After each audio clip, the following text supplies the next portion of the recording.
उतना धोखा दे जितना इजराइल का धोखा बर्दाश्त कर सके।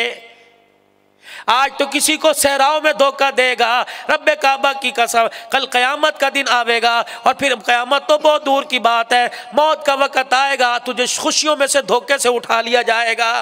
चल, हकीकत है, धोखा नहीं है, दूल्हा बना। अभी पिछले 4-5 महीने हमारे पंजाब में इलाका ओकाड़ा, मेरे अजीज़ों बारात तैयार है, दूल्हे की गाड़ी सज के दरवाजे पर आ गई, फूलों की मालाओं से सजी गाड़ियां दरवाजे पर आ गई।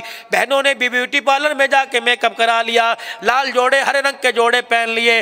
अल्लाह अकबर। दूल्हा के अब्बा जान ने भी सफ़ेद तहमद और पगड़ी बांध ली, हटो बच्चों के नारे लग गए। उधर फ़ोन हो रहा है जी, खाना तैयार हो रहा है, वक्त मुकर्रर पर आ जाना, शादी हाल का इतने बजे टाइम है। उधर खाना तैयार है, देगों में चमचे खड़कने लग गए, चावल गोश्त देगों के अंदर डल गया, कनाते लग गई, कुर्सियां के सज गई, वेटर आ गए, बाजे वाले आ गए, ढोल वाले आ गए। अल्लाह अकबर। 9:15 हो गए, 9:30 हो गए, लड़के का मोबाइल फोन बंद है। थोड़ी देर के बाद नंबर खुला और फिर उस नंबर पे दोबारा कॉल आई कि इस नंबर पर किसने फोन किया। वो कहने लगे तू कौन है? कहा जी आप बताओ किसने फोन किया? कि मैं लड़के का अब्बा हूँ, मैं लड़के का भाई हूँ, फलां कहाँ है? कहने लगे क्या करना है? अल्लाह अकबर। उसको को जल्दी करे, ब्यूटी पार्लर से आए, बारात देर हो रही है, ले जाने में लड़की वाले फोन कर रहे हैं। यकीन जानो फोन सुनने वाला रोने लग गया और कहने लगे मियाँ उसकी शेरवानी को अलमारी में रख दो, उसके सफेद जोड़े को सेरे को अलमारी में रख दो, जो फूल उसके गले में मालाओं के तौर पे डालने के लिए आए थे उसकी कब्र पर डालने के लिए तैयार हो जाओ,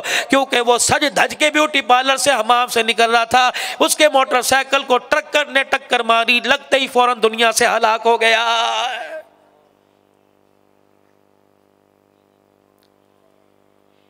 ये पिछली छोटी ईद मेरे अजीज़ों ईद उल फितर गुजरी है, बड़े ही मेरे ताल्लुक वाले थे, उनके घर में जाके ठहरा करता था।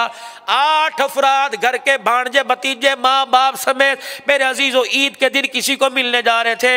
इजराइल ने पकड़ के यूं करके गाड़ी को धक्का दे के नहर में गिरा दिया, गाड़ी बाहर निकली, 8 के 8 ही लुकमा अजल बन चुके थे।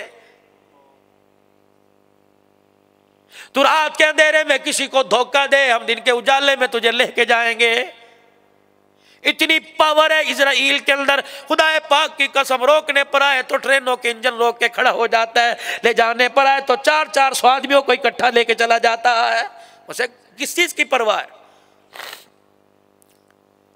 किसी घर के अंदर आता है, छोटे बड़े को लेके जाता है और बाद वालों को, रोने वालों को पैगाम देके जाता है, बंदे के पुत्र बन के रो, गुरूरी ना करना, तकब्बुर ना करना, खुदा को मैली आंख से ना देखना। मैं दोबारा आऊँगा, मैं तुम्हारे घर का रास्ता नहीं भूला, मुझे पता है, मैं पूरे निशानदेही के साथ आऊँगा। फिर मैं आज एक को लेके गया, मकान की छत गिरी गई, मैं सारे घर वालों को लेके चला जाऊँगा।